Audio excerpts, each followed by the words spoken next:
ജെമ്മോളജി എന്താണ് പരിപാടി? ജെമോളജി എന്ന് വെച്ച് കഴിഞ്ഞാൽ നമ്മുടെ ഡയമണ്ട്സ് നമ്മൾ ഈ കേൾക്കുന്ന പോലെ ഒന്നും അല്ല ആക്ച്വലി. ഇപ്പം അന്ന് എൻ്റെ കൂട്ടുകാരൊക്കെ ഏറ്റവും ചെറുപ്പത്തിൽ എൻ്റെ ബാക്കിയുള്ള കൂട്ടുകാരെ പഠിപ്പിക്കാൻ എനിക്ക് ജോലി ചെയ്യുന്നതാണ് ആളുകൾ വിചാരിക്കുക. അതും ഡയമണ്ട് ഫീൽഡിൽ വർക്ക് ചെയ്യുന്നൊരു വലിയ ജോലിയാണ്. പക്ഷേ സത്യം പറഞ്ഞാൽ അവിടെ നടക്കുന്നതെന്ന് വെച്ച് കഴിഞ്ഞാൽ അന്ന് 8 മണിയാകുമ്പോൾ ഓഫീസിൽ ചെല്ലണം, വൈകുന്നേരം 8 മണി വരെ ജോലിയാണ്. 12 മണിക്കൂർ കട്ടപ്പണി. നമുക്ക് തലനേരാക്കാൻ പറ്റാത്ത തന്നെ ഡയമണ്ടിനകത്ത് ഡിസൈൻ ചെയ്യണം, അതിൻ്റെ മാർക്കിങ് ചെയ്യണം. നമ്മൾ മാർക്കറ്റ് കൊടുക്കുന്ന വെച്ചിട്ട് അവർ ലേസറിൽ കട്ട് ചെയ്യും, എന്നിട്ട് അതിൻ്റെ പ്യൂരിറ്റി കൂട്ടിക്കൊണ്ട് വരികയാണ് ഈ പ്രോസസ്സ് ആക്ച്വലി. ഈ പിന്നീട് അതിൻ്റെ പോളിഷിങ് പരിപാടി ഉണ്ട്. അവരങ്ങനെയാണ് അത് സെല്ല് ചെയ്യുക. റഫായിട്ട് വാങ്ങിച്ചോണ്ട് വന്നിട്ട് റോ ആയിട്ട് വാങ്ങിച്ചോണ്ട് വരും. എന്നിട്ട് നമ്മളെ കൊണ്ട് അതിൻ്റെ ഭയങ്കര സ്ട്രെയിനുള്ള ജോലി. നമ്മളിങ്ങനെ ട്യൂബ്ലൈറ്റ് ഇങ്ങനെ കണ്ണിനടുത്ത് വെച്ചിട്ട് ലെൻസിൽ കൂടെയാണ് നോക്കുക.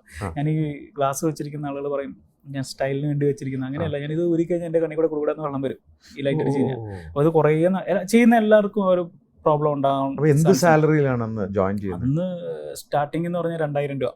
2000 രൂപ ഉള്ളൂ. 12 മണിക്കൂർ ജോലി ചെയ്യണം, 2000 രൂപ സാലറി ഉള്ളൂ. ഇന്നത്തെ ആളുകളുടെ അടുത്ത് പറയുമ്പം ആളുകൾ എങ്ങനെ കരുതുമെന്നൊന്നും എനിക്കറിയില്ല. പക്ഷേ അന്ന് 2000 രൂപ സാലറി ഉണ്ടാവുള്ളൂ. പണി പഠിക്കുന്ന ഒരാൾക്ക്. പണി പഠിച്ച ഒരാളുടെ സാലറി എന്ന് കേൾക്കണോ? 5000 രൂപ.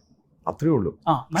ഹൈലി പെയ്ഡ് ജോബാണത്. ഇന്നത് ഭയങ്കര, എനിക്ക് തോന്നുന്നു എനിക്ക് സ്റ്റാർട്ടിങ് തന്നെ 40,000 റുപ്പീസ് ഒക്കെ കിട്ടാൻ ചാൻസ്.